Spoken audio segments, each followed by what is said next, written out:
First ever factory outlet Mukunda jewellery KPHB Kothapet Khammam Somajiguda Hanamkonda. నమస్తే రమగారు. నమస్తే జయ. రమగారు, ఉదయం లేవగానే చేయాల్సిన పనులంటే ఏముంటాయండి? బోల్డు చాలానా? ఇంట్లో పనులు కాకుండా అంటే ఆ రోజంతా సక్రమంగా జరగాలి, ఎటువంటి ఇబ్బందులు లేకుండా ఉండాలి అన్నప్పుడు మంచం మీద నుంచే మనం ఏదైనా దైవనామ స్మరణ కానీ అలాంటివి ఏమైనా ఉంటాయా? మామూలుగా పొద్దున్నే చెప్తారు జయ, అరచేతుల్లో శ్రీరామ రాసుకోండి, అరచేతులు చూసుకోండి, పొద్దున్నే అద్దాలు అవి చూడబోకండి, మన చేతులు చూసుకుని లేస్తే మంచిది అని మామూలుగా చెప్తారు. కరాగ్రే వసతే లక్ష్మి, కరమధ్యే సరస్వతి, కరమూలేతు గోవింద, ప్రభాతే కరదర్శనం అని. లేవగానే చేతులు చూసుకోవాలి. ఎలాగంటే మనం రాత్రంతా పడుకుంటాం, లేవగానే చేతులు ఇలా రబ్ చేసి ఒకసారి మొహం అద్దుకుని అంటే మనం వెచ్చ చేసుకోవటం, తర్వాత చేతులు చూసి లేస్తే మంచిది అని చెప్తారు. మరి ఎందుకు ఇది చెప్పబడిందంటే తొలి కాలం నుంచి ఇదే పద్ధతి. ప్రభాతే కరదర్శనం అనేది అందరూ చెప్పేదే. ఈ శ్రీరామ రాసుకోవటం, ఓంకారం చుట్టుకోవటం, చేతులు శ్రీరామ రాసుకొని కుడి చేత్తో ఎడం చేతిలో రాసుకోవటం, ఓ మాట చూసి దాని కళ్ళకద్దుకుని దిగే అలవాటు కొంతమందికి ఉంటుంది. ఓకే. నిద్ర లేవగానే భగవన్నామస్మరణ, భగవంతుడు ఇచ్చిన ఈ జీవితాన్ని, మన చేతులే కదా మన జీవితం, అవును అవును, దాన్ని ఒకసారి చూసుకుని మొదలు పెట్టుకోవటం. అయితే ఈ రోజంతా పాజిటివ్గా ఉండాలి, రోజంతా మనకు పనులు అవ్వాలి అంటే ఎలా అవుతాయి జయ చెప్పు? జీవితం పడుగు పేక అన్నారు కదా. ఒక నిలువుదారం ఉంటే ఒక అడ్డదారం ఉంటుంది ఖచ్చితంగా. ఒక వస్త్రం తయారవ్వాలంటే కొన్ని నిలువుదారాలు కొన్ని అడ్డదారాలు ఇట్లా కలయికే క్లాత్. మన జీవితంలో కూడా కొన్ని ప్లస్లు కొన్ని మైనస్లు కలవటమే మన జీవితం. ఒకరోజు లేటుగా లేస్తాం, ఓ రోజు బద్ధకంగా లేస్తాం, ఓ రోజు విసగడతో లేస్తాం, తెల్లవారే ఏదో పగిలిపోయిన సౌండ్తో మెలకు వస్తుంది. చేయాల్సిన పనుల లిస్ట్ ఉంటుంది, మనతో పాటు ఆ పనులలో పాలు పంచుకోవాలనే వాళ్ళు రాకపోవచ్చు, వాళ్ళకేం ప్రాబ్లమ్స్ వస్తాయో. ప్రతిరోజు ఒకేలా ఉంటే ఏం బాగుంటుంది? అవును, బోరుగా ఉంటుంది, మొనాటనస్గా ఉంటుంది. ప్లస్ మైనస్ ఉండవలసిందే. కాకపోతే ఇవి భయంకర మైనస్సులు కాకుండా ఏదో ఒక మాదిరి మైనస్ సాయంకాలం వేసరికి మళ్ళీ దాన్ని ఏదో సరి చేసుకుని లేదా పాజిటివ్ మైండ్ సెట్ తోటైనా వెళ్ళాలి. ప్రార్థన చాలా ముఖ్యమైనది దానికి. ఎలాంటి ప్రార్థన? ఏ తరహాదైనా సరే మన ఇష్టదైవం ఒక్కొక్క స్వరూపం ఒక్కొక్కళ్ళని ఆకర్షిస్తుంది.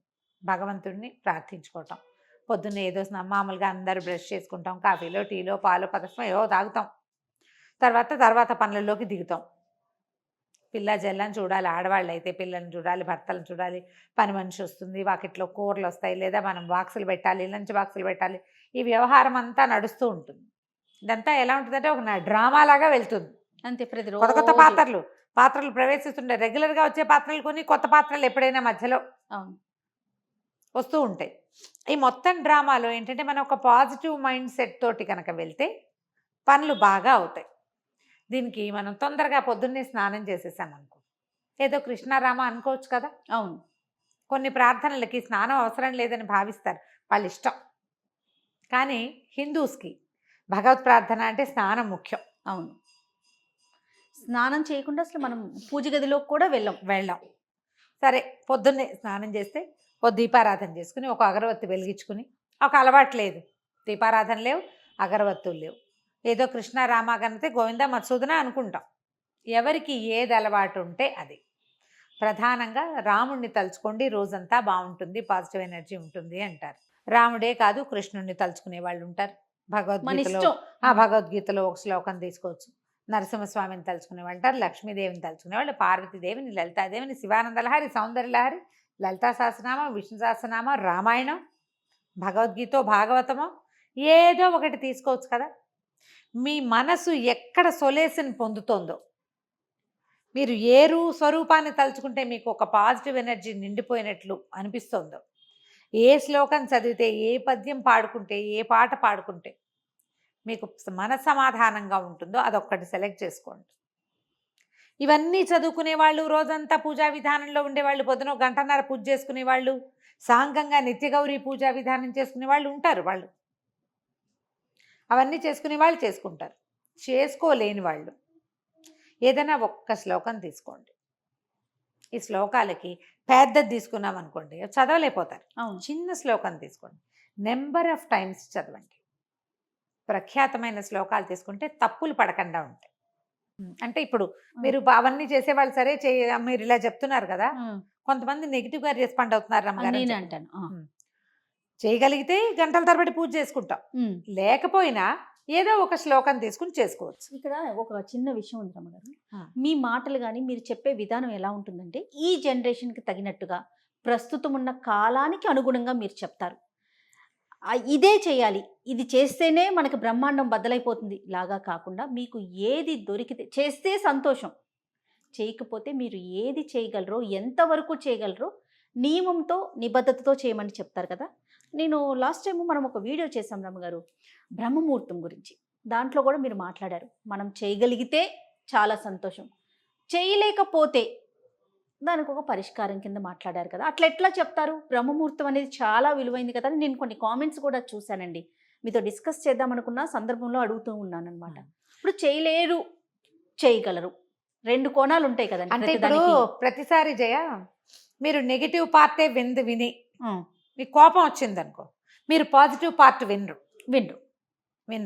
మీరు మహాద్భుతమైన కార్తీక పురాణం చెప్తా నెలంతా ఉపవాసం ఉండండి, లేదా 4 వారాలు ఉపవాసం ఉండండి, ఓ పౌర్ణమి 2 ఏకాదశులు ఉండండి, లేదా ఒక్క ఏకాదశి ఉండండి, లేదా ఒక్క పౌర్ణమి ఉండండి, లేదా ఒక్క సోమవారం అయినా ఉపవాసం ఉండండి అంటారు. ఏమి 30 రోజుల నుంచి ఒక సోమవారంలోకి తెచ్చాడు కార్తీక పురాణకర్త? అదే కదా వ్యాస భగవానుడు రాసిన కార్తీక పురాణం కదా. ఆయన చెప్పాడు, ఎవరెవరెవరో చెప్పుకున్నారు ఒకళ్ళతోటి ఒకళ్ళు. సూత మహాముని చెప్పాడు, పరమేశ్వరుడు పార్వతీదేవితో చెప్పాడు. వీళ్ళందరూ ఎందుకు ఇది చెప్పారు? మానేయమని చెప్పామా? ఎక్కడ కూడా మనం అసలు అలాంటి పైగా ఇప్పుడు నువ్వు రోజు లలితా శాస్త్రం చదువు, నీకు పాజిటివ్ ఎనర్జీ వస్తుంది అని చెప్తాను నేను. నువ్వు చదవగలవా జయ? గుండెల మీద చేసుకుని చెప్పు. అస్సలు సాధ్యం కాదు రమ్మ. పోనీ నీ ఫ్రెండ్స్ లో ఎంతమంది చదవగలరు? వేలల్లో లెక్క పెట్టొచ్చేమో కదా ఈ రోజుకున్న పరిస్థితులకి దానికి తగినట్టుగా. అందుకని ఒక్కటి తీసుకోండి, మానేయండి అని చెప్పామా? లేదు కదా. మీరు సరిగ్గా వినకపోతే నాదా తప్పు జయ? నా తప్ప? దాన్ని నెగిటివ్ కోణంలో ఎందుకు తీసుకుంటారు? చేయకపోయినా బ్రహ్మముహూర్తంలో ఎందుకు లేవకూడదు అని చెప్తున్నారు అన్నట్లుగా తీసుకెళ్తున్నారు. అది ఇప్పుడు వాళ్ళకి అట్లా అర్థమైంది. ఏంటంటే ఇప్పుడు పైగా ఇందులో ఇంకోటి ఉంది జయ. నాకు కూడా ఒక మెసేజ్ ఇలాంటిది వచ్చింది. ఆవిడ నాకు చెప్పారు, మా ఫ్రెండ్స్ అంతా రమగారు ఏం పూజకలు చేయక్కర్లేదు అంటున్నారు, మీరు ఇంత పూజ చేయొద్దన్నారు అన్నవాళ్ళు ఎవరో. మరి నాకు విచిత్రంగా ఉంటుంది. పూజ చెయ్యొద్దని చెప్పానా నేను ఎప్పుడైనా? ఎక్కడ మీరు చేసుకోండి, చేసుకోగలిగే బంగారు తల్లులకి మీకు పాదాలకు దండం పెట్టాలమ్మా, చక్కగా చేసుకోండి. చెయ్యలేని వాళ్ళు ఇలా ఇంతైనా చేయండి. తర్వాత ఇతరుల పూజా విధానాన్ని విమర్శించకూడదు. మీరు ఇంతంత పూజలు ఎందుకు చేస్తున్నారు అంటం తప్పు. నువ్వు పూజ ఎందుకు చేయటం లేదు అని చెప్పచ్చు. పూజ చేయలేకపోతే ఇంతైనా చెయ్యని చెప్పాలి. కనీసం పూజ చేయకపోతే నీకు రౌరవాద నరకాలు వస్తాయి, నువ్వు అందుకే బాగుపట్టలేదు, అది కూడా తప్పే. ఇవన్నీ నా సొంత మాటలు ఖచ్చితంగా కావు జయ, ఇవన్నీ పురాణాల్లో చెప్పబడ్డవే. పూజ చెయ్యని వాడిని మనం విమర్శించకూడదు, చేసే వాళ్ళని విమర్శించకూడదు. పూజ చేయని వాళ్ళ దగ్గర కూడా వాళ్ళకు ఒక పాజిటివ్ థింగ్ ఉంటుంది, ఏదో వాళ్ళకు ఒక నమ్మిక ఉంటుంది. నిత్యము నియమానుసారం చేసే వాళ్ళ పందా వేరు. కనీసం స్నానమైనా నియమంగా చేయండి అని చెప్తాను. కానీ కాదు రమ్మగారు, ఎంతమంది భక్తుల కథలు చెప్పుకున్నాం, అసలు పూజే చేయకుండా ఆ ఒక్కరోజు ఉండటం వల్ల కూడా మోక్షం లభించిన వాళ్ళ స్టోరీ, ఆ కథలు కూడా ఉన్నాయి, ఎన్నో చెప్పుకున్నాం. ఆ కథలు కూడా ఉన్నాయి. నెగిటివ్ థింగ్స్ వైపుకి వెళ్ళొద్దమ్మా. మీరు ఒక పాయింట్ విని దాని మీద జడ్జిమెంట్ చేసుకోకూడదు, దాన్ని స్ప్రెడ్ చేయకండి. ఒకటి తెలిసిన తర్వాత మీకు ఒకటి తెలిస్తే మీరు ఒకటి వింటే అదే వీళ్ళు అని అనుకోకూడదు. ఒక్క దాంతో ఏ జడ్జిమెంటు కుదరదు. మనం చదువుకునేది ఏదైనా ఒకటి నియమం ప్రకారం చేస్తే, పెద్ద లలితా సహస్రనామం చదివితే ఎలాంటి అత్యద్భుతమైన ఫలితాలు లభిస్తాయని పెద్దలు, మహర్షులు, ఋషులు చెప్పారో మనకి ఒక్క శ్లోకంతో కూడా లభిస్తుంది. ఎందుకు రమ్మగారు, మనం విష్ణు సహస్రనామాలు మొత్తం చదివితే చాలా సంతోషం. చదవలేకపోతే శ్రీరామ రామ రామేతి చదువుకోమంటారు, అంతే కదా. అదైనా చదువు నువ్వు కనీసం నియమంతో. ఈ ఉదయకాలం చేసుకునే వాటికి కూడా నియమం ముఖ్యం. స్నానం చేసి ఒక అగరవత్తి వెలిగించి ఆపదామ భర్తారం చదువుకోండి కనీసం. మీరు రామరక్ష స్తోత్రం మొత్తం చదువుతాము, రామాయణం చదువుతామంటే మీ ఇష్టం, మీ ఓపిక. మీకు సమయం అనుకూలిస్తే మీకు సమయం లేకపోతే, మీకు అవకాశం లేకపోతే మీరు చేసుకోండి. కానీ ఎవరైనా ఇదంతా చదువుకునే వాళ్ళని మాత్రం విమర్శ పనికిరాదు. పూజలు చేయొద్దని మాత్రం నేను చెప్పలేదు. మీరు ఆ పొరపాటు రాంగ్ కన్సెప్షన్స్లో ఉండకండి. ఎస్. నేను చెయ్యొద్దని ఒక్కసారి కూడా చెప్పలే. అంత చేయకండి కాదు, చెయ్యలేదని బాధపడకండి. ఏదో కొంచెమైనా చేయండి, ఏదో ఒకటైనా చేసుకోండి. చిన్న శ్లోకం తీసుకున్నా, శ్రీ లలితా సహస్రనామాల నుంచి ఒక శ్లోకం తీసుకోండి. శ్రీమాతా శ్రీ మహారాజ్ని శ్రీమత్ సింహాసనేశ్వరి చిదగ్నికుండ సంభూత దేవకార్య సముద్యత, ఒక్క శ్లోకం అంతే. అబ్బో నా వల్ల కాదండి. అరుణాం కరుణాతరంగితాక్షీం ధృతపాశాంకుశ పుష్పబాణ చాపాం అణిమాదిభిరావృతాం మయూఖై అహమిత్యేవ విభావయేద్ భవానీం. అమ్మవారిని ఇలా భావిస్తాను. అరుణాం కరుణాతరంగితాక్షం అంటే ఎర్రటిది ఆవిడ, కళ్ళ నుంచి కరుణ పొంగుతూ ఉంటుంది. ఆమెను తలుచుకుంటా. ప్రార్థనా శ్లోకమైనా తీసుకోండి, కానీ నియమం తప్పకుండా మీరు ఒక్క శ్లోకాన్ని చేసినా కూడా మీకు అత్యద్భుతమైన పాజిటివ్ ఎనర్జీ వస్తుంది. శ్లోకాలు చదువుకోండి అని డజన్ల కొద్ది వీడియోలు చేసాం. అవును. ఒక్క శ్లోకం, సంస్కృత శ్లోకం ఏంటంటే వాటిలో ఆ శబ్దాల్లో ఉన్న పాజిటివ్ ఎనర్జీ అది మీతో పాటు అక్షర దోషం మాత్రం ఉండకూడదు కదా ఉండద్దు. తప్పులు లేకుండా చేసుకుంటే ఏంటంటే ఎనర్జీ ఫుల్ఫిల్డ్గా దొరుకుతుంది మనకి. మీ భావం కరెక్టే, అమ్మవారిని పూజించాలన్న భావం వరకు ఓకే.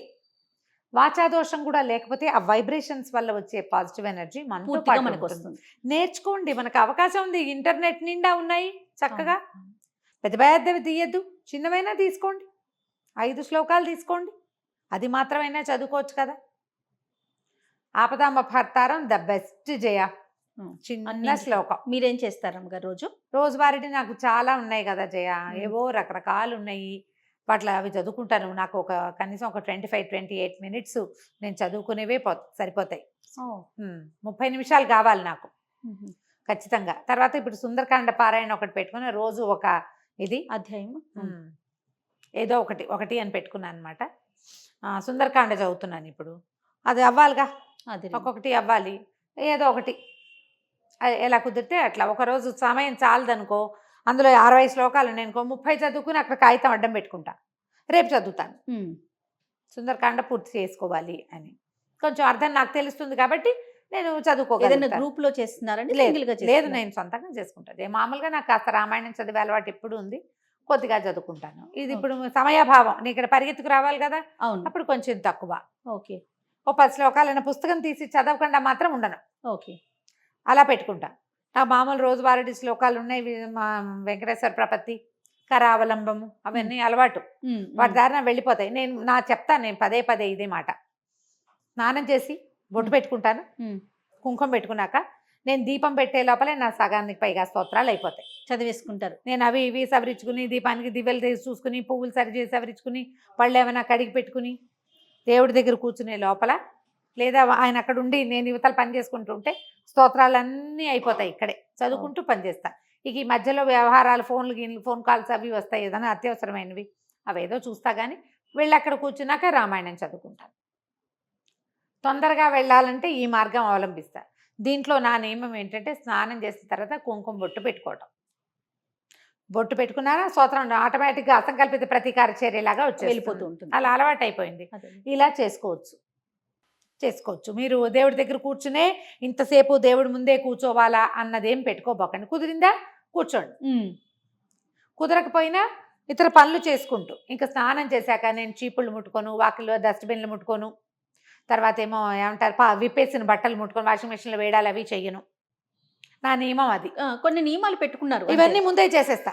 ఆ పనులన్నీ ముందే అయిపోతాయి. ఆ తర్వాత ఇంకా శుభ్రాలు అవి పెట్టను. ఆ గిభ్రాలు మొత్తం అయిపోవాల్సింది. దీపం పెట్టుకున్నాక అవసరమైతే ఏదైనా పని కావాలంటే చేసుకుంటా. ఆ టైంలో ఈ పూజ చేసుకునే లోపల, దీపం పెట్టుకునే లోపల నేను చీపురు కానీ, విప్పిన బట్టలు కానీ, కాళ్ళు దుడుచుకునే పట్టాలు కానీ, వాటి మీద కాలు కూడా పడదు, ఏం ముట్టుకోకుండా చేస్తాను. నాకు నేను పెట్టుకోగలిగిన నియమం అది. నియమం ఏర్పరచుకోండి. ఎప్పుడు కూడా పాజిటివ్ ఎనర్జీకి కావాల్సింది నియమం. అది శారీరకమైన ఫిజికల్ థింగ్స్ కావచ్చు, మనసుకైనా కావచ్చు. నియమం పెట్టుకోండి. ప్రధానమైందమ్మా పూజలు చేసే వాళ్ళని, పూజ చేసుకునే వాళ్ళని, ఇంత పూజ ఎందుకు చేస్తున్నావు అని ప్రశ్న వేస్తే 1,00,000 ప్రశ్నలు వేసిన పాపం వస్తుంది. 1,00,000 ఒక్కళ్ళని అడిగితే 1,00,000 మందిని అడిగిన పాపం వస్తుంది. పూజ ఎందుకు అని ప్రశ్నించద్దు, తప్పు. పూజ చేసుకోండి. ఇంకొకళ్ళని నన్ను కోట్ చేసి ఆవిడ వద్దన్నారండి, నేను వద్దని చెప్పలేదమ్మా, నేను వద్దని చెప్పను. నాకే అరగంట పడుతుందని నేను చెప్తున్నాను. అవును అవును నాకు అరగంట పట్టేటప్పుడు నేను ఒకళ్ళకి వద్దని ఎందుకు చెప్తాను? నేను అరగంట కూర్చుంటే ఆయన గంట కూర్చుంటారు. అదే కదా. ఆయనది గంట ఉంటుంది, మరి నేను ఎందుకు అంటాను అట్లా? అదే ఒక పాయింట్ దగ్గర ఆగిపోకుండా కొంచెం ఆగిపోకుండా. మొత్తం వినగలిగితే బాగుంటుంది. మొత్తం విని మీరు ఒక కన్క్లూషన్కి వచ్చేయకండి. అసలు నేనేం చెప్పానో వినండి మొదట. Yes. విషయం ఏంటి, దేని గురించి చర్చించుకున్నామో తెలిస్తే అది బాగుంటుంది. ఆపదామపహర్తారం తీసుకోండి. పెద్ద మంత్రాలు శ్లోకాలు రాని వాళ్ళు స్నానం చేసి దేవతార్చన ఒక దీపారాధన పెట్టుకోనో లేదా ఒక అగరబత్తి వెలిగించుకుని 2 పువ్వులు దేవుడి దగ్గర పెట్టి ఆపదామపహర్తారం శ్లోకాన్ని మీరు 11 సార్లు కూడా చదువుకోవచ్చు. ఓకే. మీకు ఇంకా ఏదైనా కుదిరితే అది.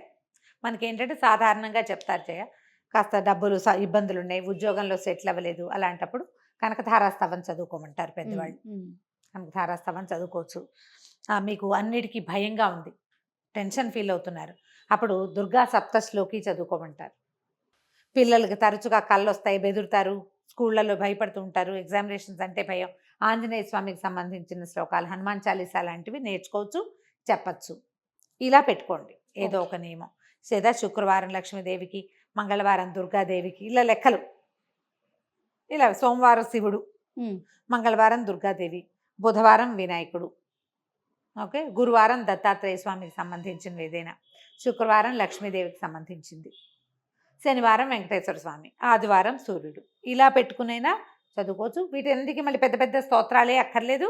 శ్లోకాలు ఒక్క శ్లోకం తీసుకున్నా ఆ రోజంతా అది మనన చేసుకోండి. ఖాళీగా ఉన్నప్పుడు మీకు పాజిటివ్ ఎనర్జీ మీతో పాటే ఉంటుంది. తప్పకుండా అండి. నమస్తే. నమస్తే.